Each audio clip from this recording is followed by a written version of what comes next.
Oke,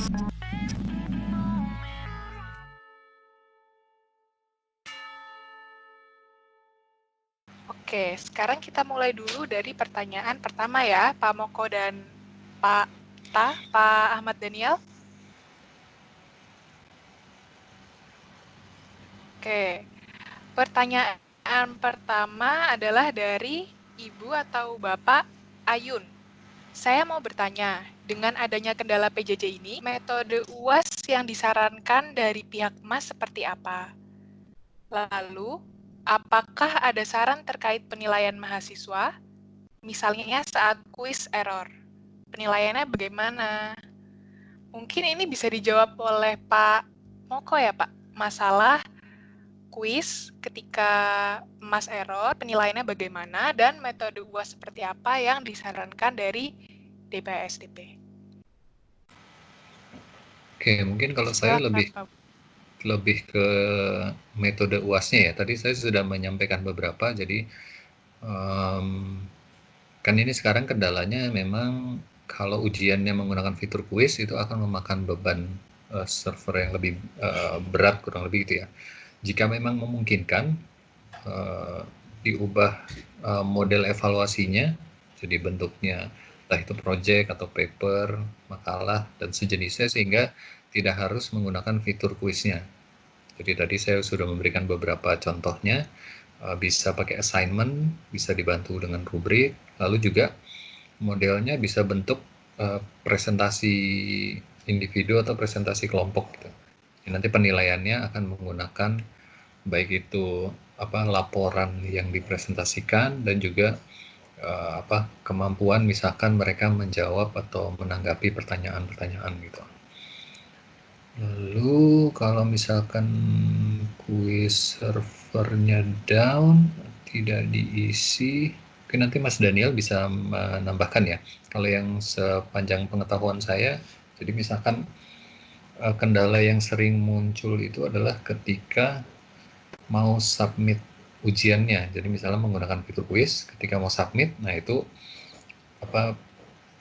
antrian untuk menulis di server Mas itu biasanya lebih banyak dari biasanya gitu. Jadi kadang-kadang itu yang membuat error. Tapi kalau kasusnya ketika lagi submit kuis lalu kemudian error, ada kemungkinan dia jawabannya sebenarnya sudah tersimpan tapi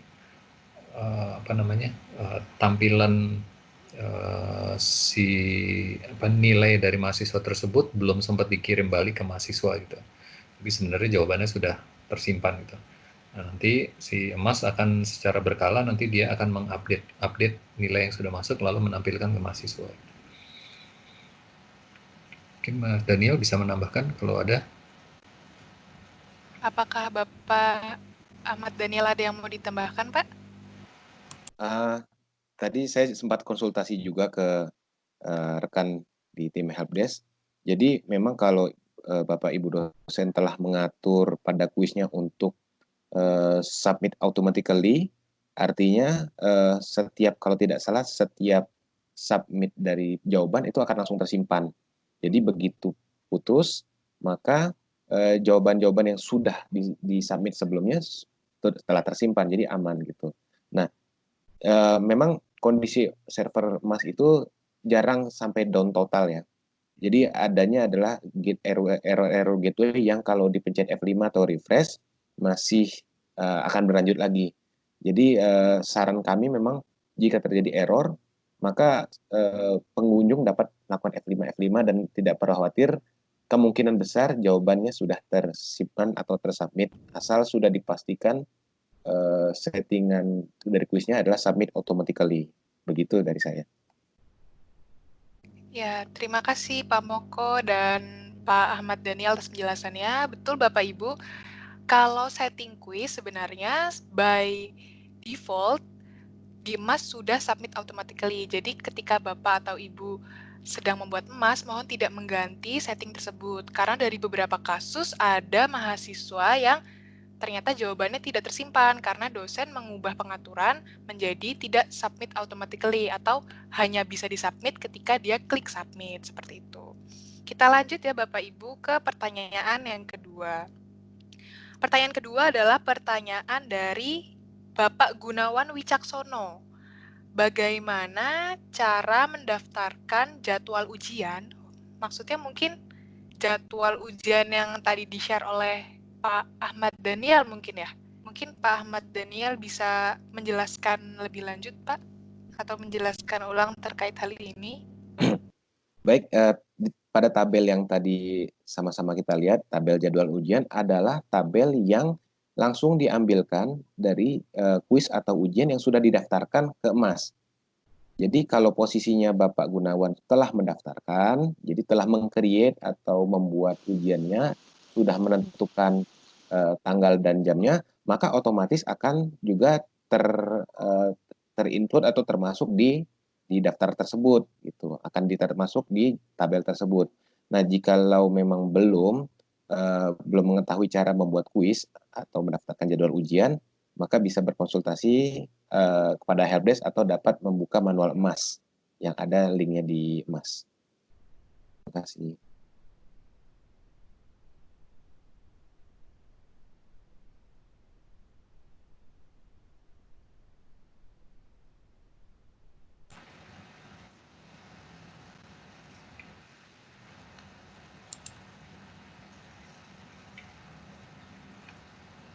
Bisa dilanjut Ibu Aulia?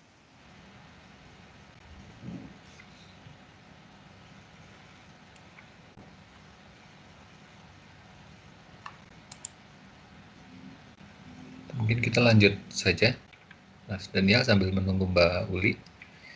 Ini ada pertanyaan dari Ibu Riri, ini lebih ke sharing ya.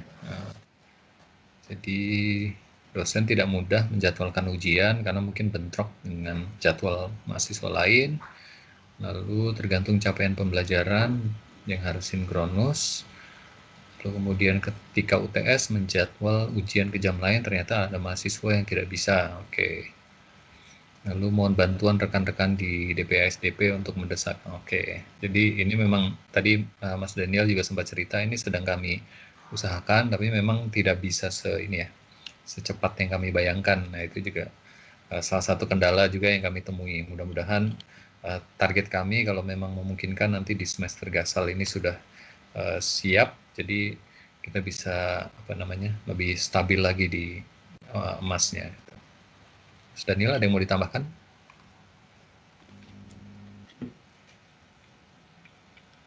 Sudah cukup Pak Moko? Oke. Oke, Lanjutlah. terima kasih Pak Moko. Tadi sinyal saya sempat hilang sebentar, tapi sudah kembali. Baik, sekarang kita lanjut ke pertanyaan dari Ibu Mega. Apakah gangguan itu hanya dari traffic? Apakah pernah ada aduan gangguan sinkronus mode ini dari hal lain? Misal dari penggunaan WiFi dan data, lalu pakai Chrome atau Safari, atau pakai laptop atau HP. Mungkin ini Pak Ahmad Daniel ya Pak? Yang Boleh, bisa boleh. menjawab. Iya, Silakan Pak iya, Ahmad Daniel. jadi faktor yang mempengaruhi bahwa halaman emas itu tersaji dengan baik atau tidak itu memang banyak.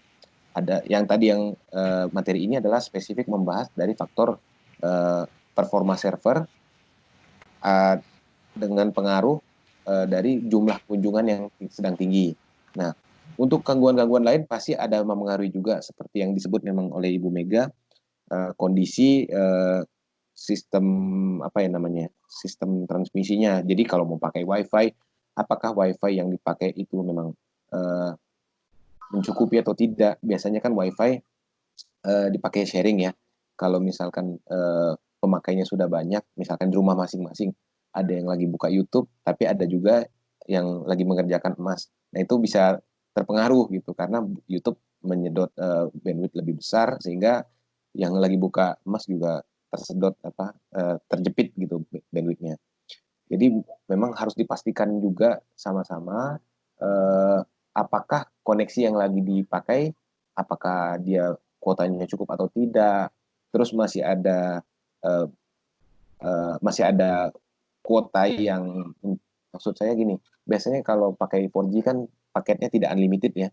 Jangan sampai paket yang diambil itu ternyata sudah mencapai fair use. Jadi sudah dijepit bandwidthnya oleh provider. biasanya tidak sadar ya kita pakai, tiba-tiba speednya sudah turun banget. Nah, bisa jadi server emas tidak kenapa-napa lagi kencang, tapi karena kuotanya sedang terjepit, maka loading halamannya juga ikut lambat gitu. Lalu juga faktor lain yang disebut apakah faktor browser pengaruh Chrome atau Safari? Sebenarnya tidak terlalu pengaruh kalau browser, karena model ini kan sudah dibuat dengan pengetesan yang baik oleh tim Moodle. Nah, kami kan tinggal pakai saja. Nah, jadi tidak perlu dikhawatirkan faktor cross browser atau browser yang berbeda-beda. Pakai laptop atau pakai HP juga sama-sama tidak terlalu pengaruh, asalkan performa laptop dan HP-nya mencukupi. Jadi jangan juga misalkan laptopnya memang terasa lemot atau lambat, tapi tetap dipakai tanpa dibereskan dulu. Nah, itu akan mempengaruhi juga, karena browser juga akan terpengaruh. Dia meload halamannya, kalau laptop lemot maka membuka, padahal koneksinya kencang dan server. Itu kira-kira dari saya. Baik, terima kasih Pak Daniel. Kita bisa lanjut ke pertanyaan berikutnya dari Ibu Riri Visip. Mungkin pertanyaan pertama bisa dijawab oleh Pak Daniel ya. Saya mencoba lihat emas OpenStats, tapi masih belum paham bagaimana membaca grafik yang muncul. Apakah bisa dijelaskan lagi tentang emas OpenStats, Pak? Silakan Pak Daniel.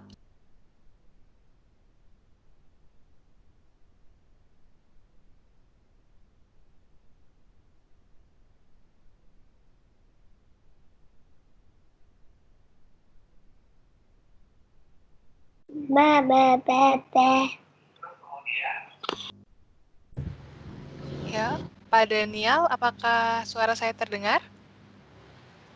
Halo? Aduh, sudah terdengar? Ya, untuk Sudah pertanyaan kelihatan halaman selanjutnya, Pak. Ya, yang ini ya, OpenStats ya. iya, Nah, OpenStat. jadi kami menggunakan layanan hisstats.com untuk menampilkan kondisi pengunjung yang sedang berkunjung ke emas. Jadi Bapak Ibu semua ini bisa lihat dari link yang disediakan di emas ini, bisa dilihat di bar ini, menu emas, lalu menu eksternal, lalu ke bawah ada emas OpenStats. Kalau diklik akan menuju halaman hisstats. Nah, Taruh situ ya? ini yang perlu dilihat adalah sebenarnya Itu juga kalau bisa Mbak bolak-balik.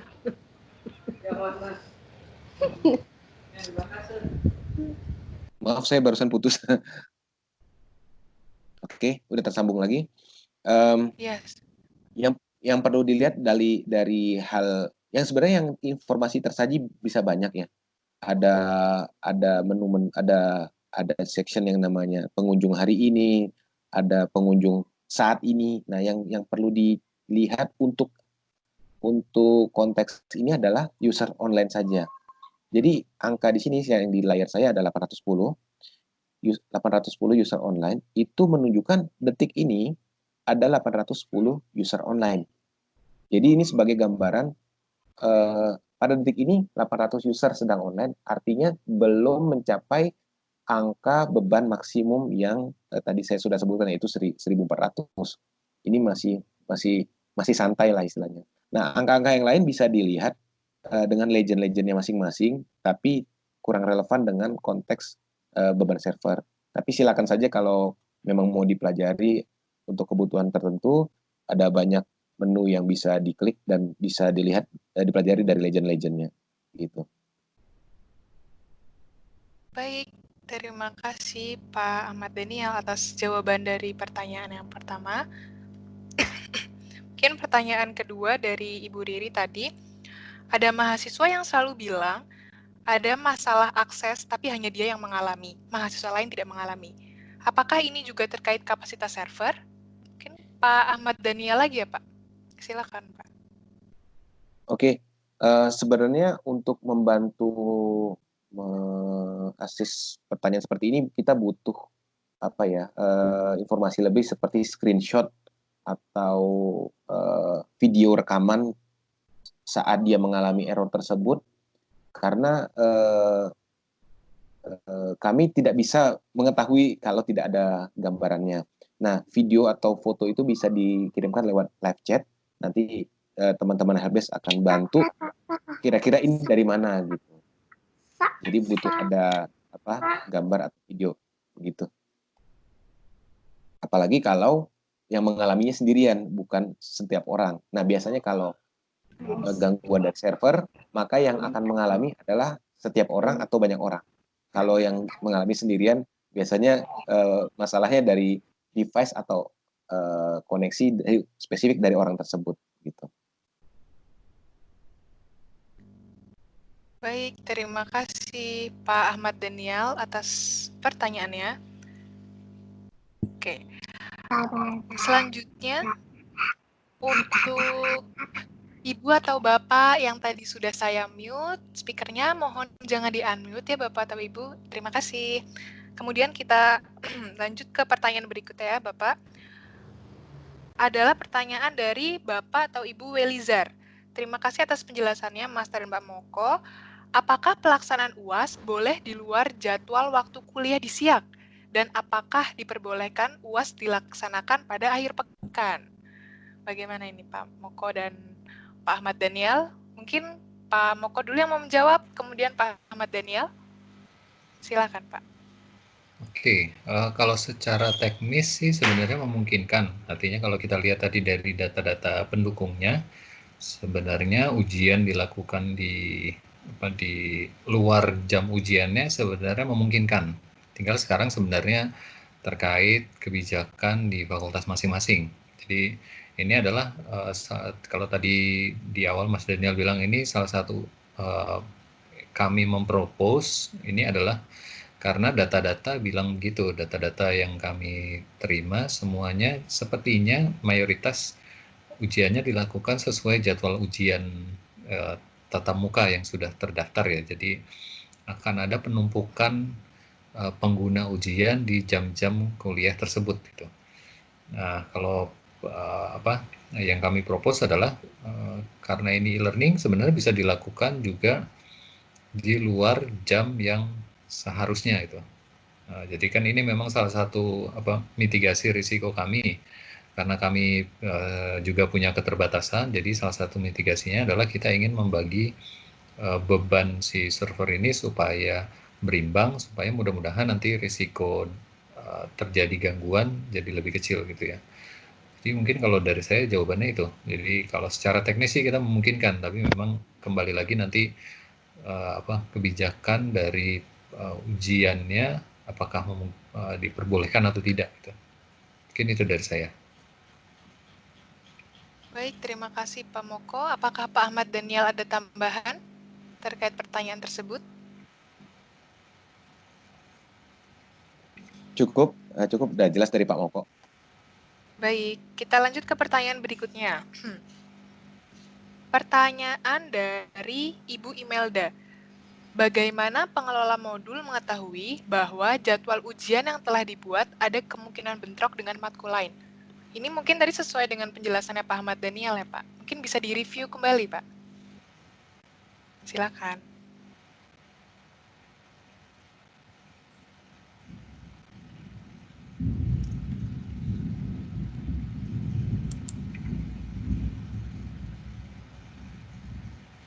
Pak Ahmad Daniel, apakah suara saya terdengar? Oke, siap. Baik, memang ini tadi yang diterangkan pada materi bahwa telah kami sediakan tabel di halaman ini, panduan penjadwalan ujian. Tabel di bawah ini telah memuat dari daftar-daftar ujian yang telah didaftarkan. Sudah disort by tanggal dan waktu, artinya Bapak Ibu semua bisa melihat di waktu yang diinginkan mana-mana saja yang sudah dibuat.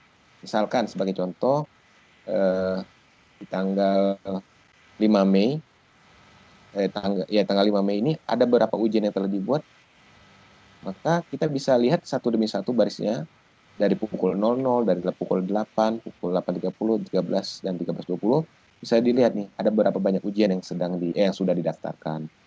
Begitu. Baik, terima kasih Pak Ahmad Daniel atas penjelasannya. Apabila Ibu Melda masih memiliki pertanyaan lagi, silahkan kirimkan pertanyaan lewat chat. Sekarang mungkin kita akan beralih ke pertanyaan yang menggunakan Google Sheet dulu ya Pak, untuk teman-teman yang belum bisa mengakses chat karena forum chat sudah penuh 250 orang. Sekarang kita buka, mungkin pertanyaan dari Ibu. Apakah layar saya terlihat, Pak Moko dan Pak Daniel? Ya. Oke. Pertanyaan dari Ibu Asmarinah, Fakultas Kedokteran. Yang pertama, untuk ujian dengan soal esai, apakah di EMAS kita bisa setting ujian dengan tipe ini? Maksudnya, dengan memberikan waktu tertentu untuk menjawab soal esai.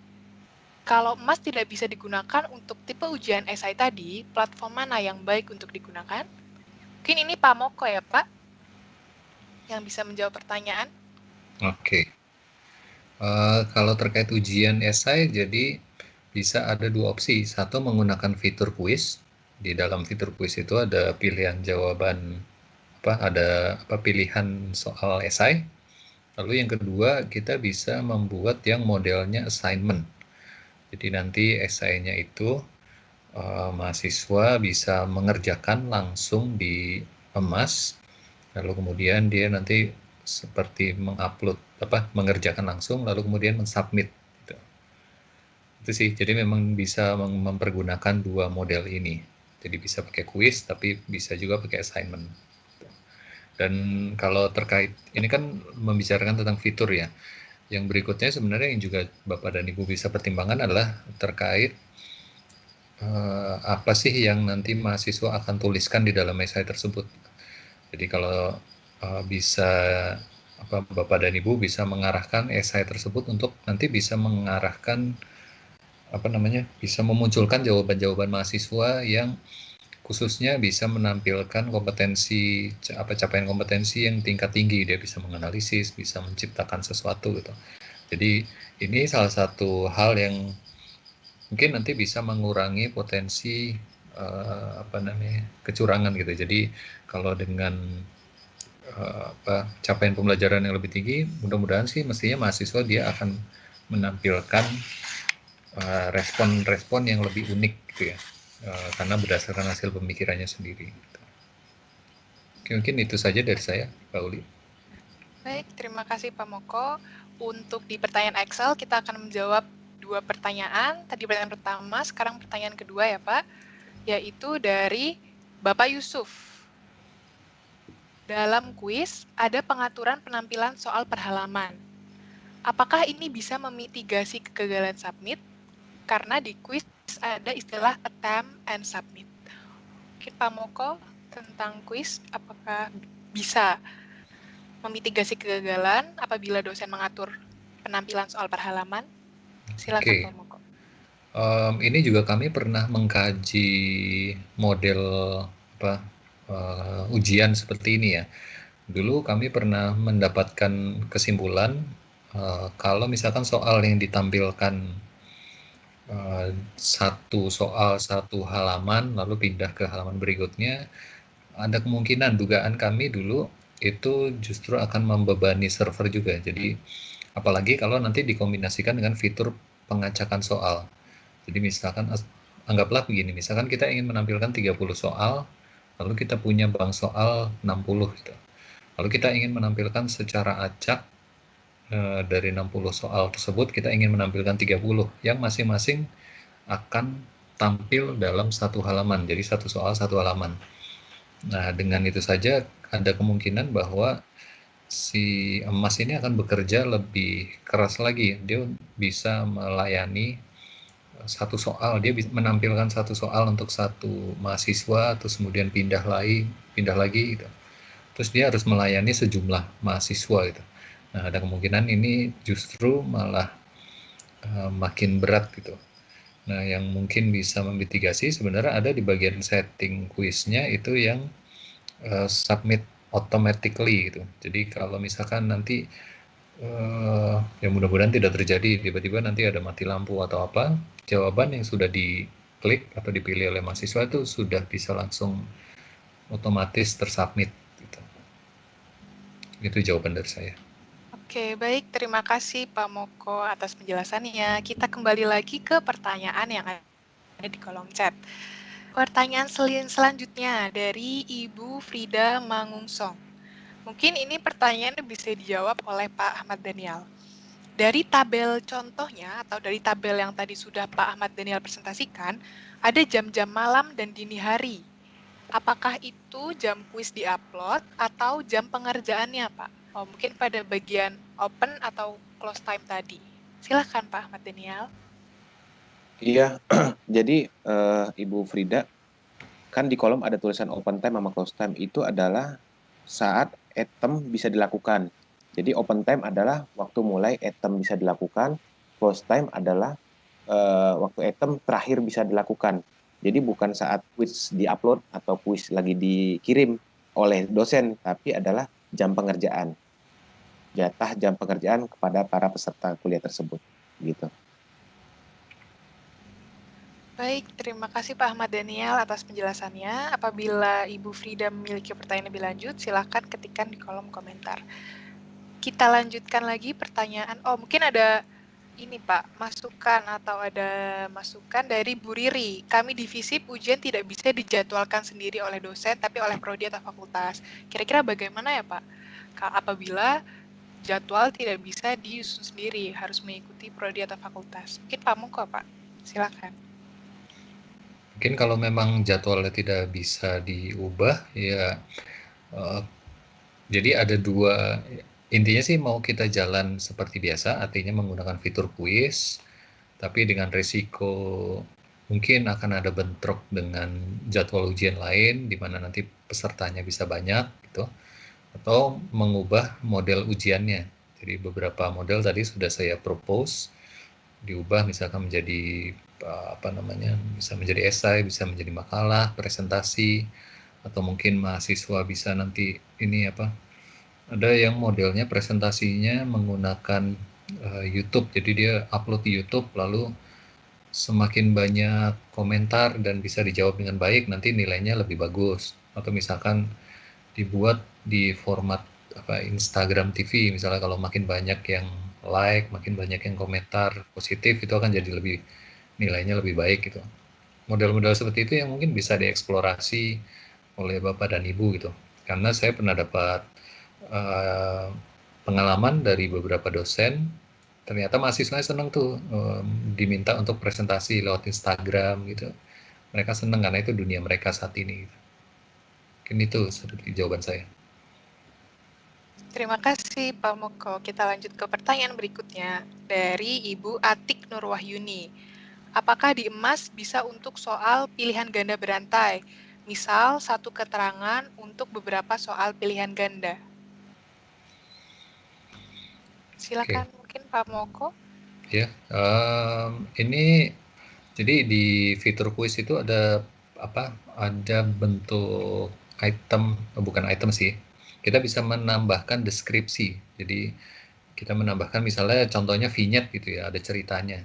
Jadi vignette-nya dimasukkan, lalu kemudian itu akan tampil di halaman tertentu, lalu di bawahnya ada soalnya.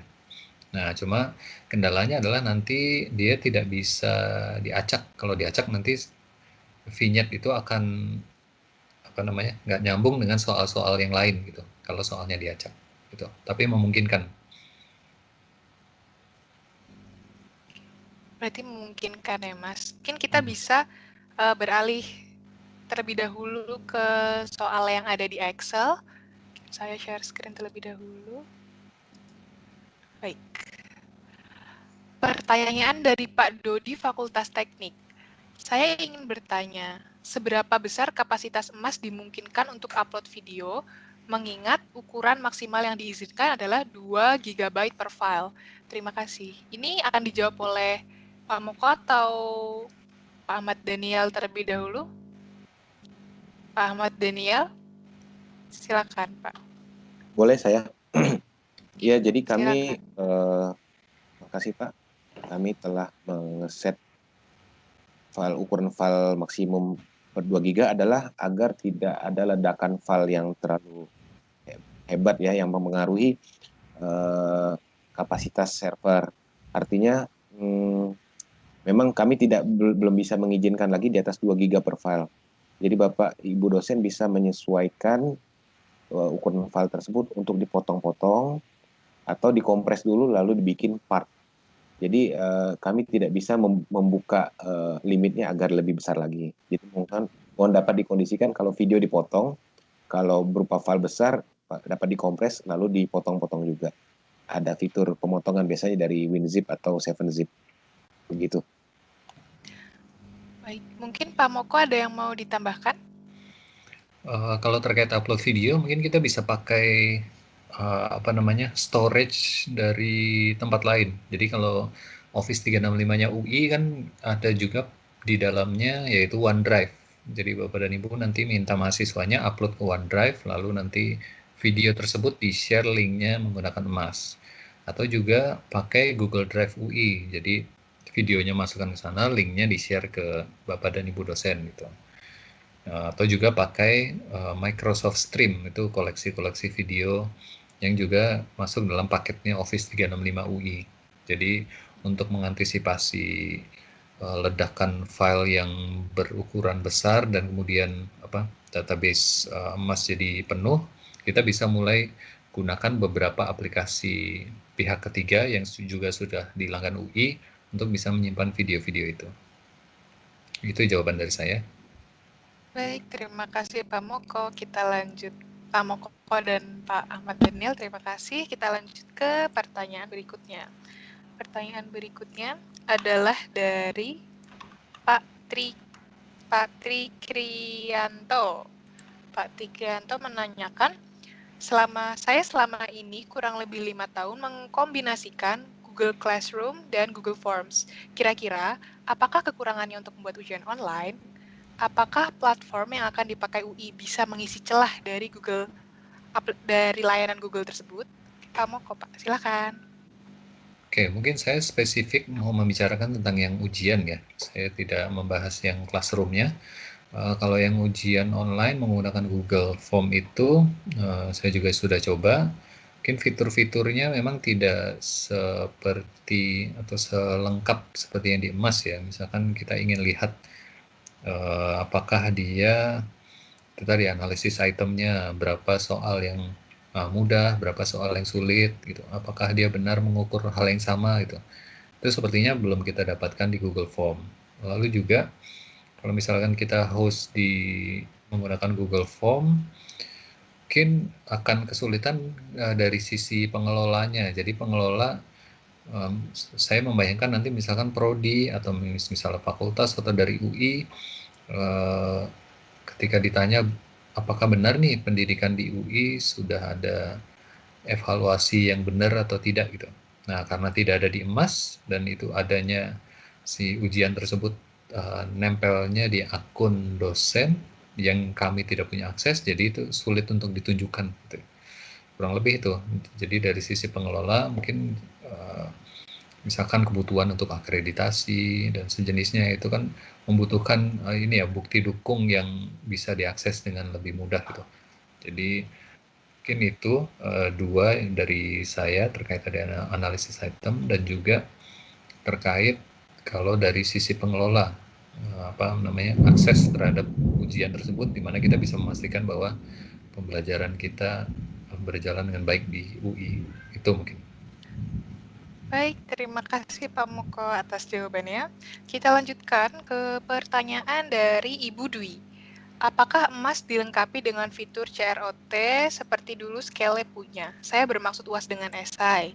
Apakah bisa dibantu saran untuk menyelenggarakan UAS dengan esai? Pertanyaannya mirip seperti pertanyaan tadi, apa mungkin di sini lebih ditekankan bagaimana apakah ada fitur CROT seperti Skele terlebih dahulu? Skele dulu. Silakan Pak Moko. Oke, sekarang untuk pengecekan plagiarisme di emas memang kita belum ada. Jadi kami sedang merencanakan kalau memang lancar, mudah-mudahan di tahun ini, kalau tidak ya mungkin tahun depan kita akan coba lagi. Pengecekan plagiarisme sekarang masih terbatas di perpustakaan. Jadi di perpustakaan kan ada layanan untuk pengecekan plagiarisme. Mungkin Bapak dan Ibu bisa cek di website perpustakaan atau di Instagramnya perpustakaan, mereka tetap melayani pengecekan plagiarisme tersebut. Jadi kalau yang saya tahu prosedurnya adalah Bapak dan Ibu mengumpulkan file-filenya, nanti dikirim ke perpustakaan. Nanti mereka yang akan memeriksa. Gitu. Jadi kalau yang terkait tadi emas, kita belum ada lagi semenjak dulu di Skele kita pernah punya fitur pengecekan. Mudah-mudahan sih kami itu salah satu cita-cita kami juga ingin menambahkan fitur tersebut. Mudah-mudahan kalau lancar kita bisa di tahun ini atau tahun depan. Amin, semoga bisa segera ada fitur untuk cek plagiarisme ya Pak ya. Kita lanjutkan kembali pertanyaannya, yaitu dari Bapak Agus Salim. Mungkin tadi ketika mendengar penjelasan bisa dipindah jam dari jam satu ke jam lain, itu mungkin possible atau dapat dilakukan apabila hanya satu kelas. Dan apabila ujian dilaksanakan di luar jam ujian bisa juga. Namun apakah kalau paralel itu hal-hal tersebut tetap bisa dilakukan, Pak? Seperti pemindahan jam ujian ataupun menggunakan jam ujian di luar dari jam yang ada di siang. Mungkin Pak Moko ya, Pak? Kalau satu kelas di luar jam ujian, berarti mengubah jam ujian, tapi kendalanya kalau yang paralel gitu maksudnya ya? Iya, mungkin seperti itu, Pak. Oke, kalau itu ya mungkin kembali ke saran saya sebelumnya. Jadi jika memang memungkinkan untuk dibuat ujian model lain dengan cara lain, misalkan dengan esai atau dengan assignment, itu mungkin akan lebih memitigasi atau meminimalisir risiko terjadinya gangguan gitu. Seperti yang dilakukan di MPKTB juga demikian. Jadi ujiannya modelnya assignment, jadi mahasiswa diminta untuk mengerjakan sesuatu lalu diupload sebagai assignment. Tapi dia adalah ujian tengah semester atau ujian akhir semester. Itu dari saya. Baik, terima kasih Pak. Mungkin saya ingin bertanya lebih lanjut mengenai pertanyaan dari Pak Agus tadi Pak terkait paralel. Apabila memang harus dilaksanakan kuis untuk kelas paralel, apakah sebaiknya kuis tersebut dilakukan seperti dibuat klaster atau dibuat gelombang-gelombang yang berbeda, dan apabila dibuat gelombang, berapa Pak maksimal kapasitas yang bisa ditampung emas pada satu gelombangnya?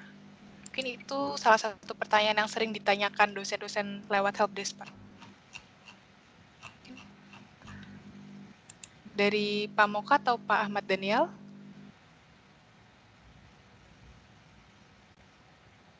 Oke, saya coba kasih jawaban dulu. Coba saya duluan, Bu Uli. Iya, silakan Pak Ahmad Daniel. Jadi kalau pertanyaannya berapa besar ukuran peserta yang bisa ditambahkan kepada satu course untuk ujian, itu kalau di Skele itu kami waktu itu menjawab 200 orang. Karena kondisi di Skele adalah kami bisa mendeteksi limitasinya itu 200 orang, kalau lebih dari itu maka akan gangguan. Nah, di emas kami sudah perbaiki hal tersebut dengan mengubah tipe database sehingga sebenarnya jumlah peserta yang dimasukkan ke dalam satu kelas itu sudah tidak terlalu pengaruh. Yang pengaruh adalah tadi kembali ke jumlah user online yang sedang mengakses. Jadi kalau satu kelas itu isinya ada 1.000 orang mengerjakan ujian yang bersamaan, saya rasa tidak ada masalah asalkan yang sedang mengakses emas adalah 1.000 orang tersebut gitu. Jadi silakan dicoba saja, nanti kalau misalkan ternyata ada gangguan, nanti kami akan catat untuk dilakukan perbaikan. Demikian. Terima kasih Pak Ahmad Daniel. Apakah dari Pak Moko ada penjelasan tambahan, Pak?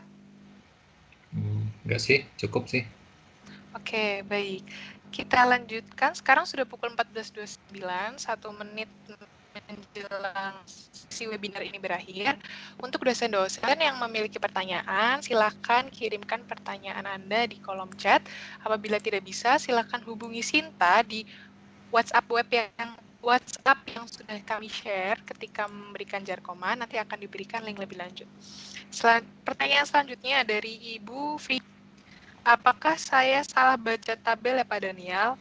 Apa itu melanggar etika memberi kuis di jam malam atau dini hari, terutama untuk mahasiswa S1 yang punya kuliah tidak sampai dini hari. Waktunya singkat, terbatas, less than 1 jam, tetapi mulai dari jam 12. Seperti itu, mungkin Pak Daniel? Mungkin komentar saya kalau terkait teknisnya saja ya. Jadi sebenarnya dosen dapat melakukan apapun dalam mengeset jadwal ujian ya, open time-nya berapa, di waktu berapa, close time-nya di waktu berapa. Tadi saya perhatikan kelihatannya data ini yang dimaksud ya. Jadi ada slide tabel sedang saya tampilkan, apa ini yang dimaksud ya? Di pukul 00.30 di hari yang sama sampai pukul 1 pagi. Jadi jam dini hari selama setengah jam. Ini mungkin bisa kembali kepada dosen atau peserta mata kuliahnya. Jadi kalau ngeliat ini pasti mereka akan protes sendiri ya.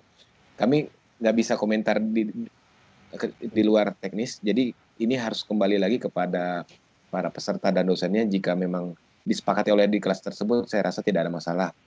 Nah, yang saya mau komentari adalah sebenarnya yang di nomor 33 di baris keduanya, di open times-nya ini ada tulisan dibuka pada pukul 10, tapi di close time-nya 19.70. Nah, berarti di sini ada tidak di-define ya. Ini sebenarnya adalah kesalahan kalau tidak mendefine waktu close time, jadi dibiarkan 0, maka dia akan kembali ke tampil seperti ini, 19.70. Jadi Bapak Ibu sekalian bisa ngecek juga waktu yang telah di-set itu apakah wajar atau tidak, dan seperti ini nih, apakah lupa mengeset waktu close time dengan benar atau tidak. Begitu, terima kasih. Baik, terima kasih atas penjelasannya Pak Ahmad Daniel. Kebetulan jam sudah menunjukkan pukul 14.30 dan pertanyaan juga sudah selesai dijawab. Terima kasih atas penjelasannya kepada Pak Moko dan Pak Ahmad Daniel. Semoga penjelasan yang sudah dijelaskan dapat membantu Bapak atau Ibu dosen dalam menentukan jadwal maupun bentuk ujian yang akan dilaksanakan. Sekali lagi terima kasih banyak Pak Ahmad Daniel dan Pak Moko. Baik Bapak dan Ibu semuanya, sebelum saya menutup dari webinar kali ini, saya akan memberikan informasi terlebih dahulu, yaitu besok akan diselenggarakan webinar sesi keempat atau seri keempat tentang bagaimana mendeteksi potensi kecurangan di IMAS UI. Untuk Bapak atau Ibu yang belum daftar, silahkan. Oke. Apakah layar saya terlihat saat ini? Tidak, nggak kelihatan. Belum. Oke. Belum, Bu. Belum ya. Mohon tunggu. Oke.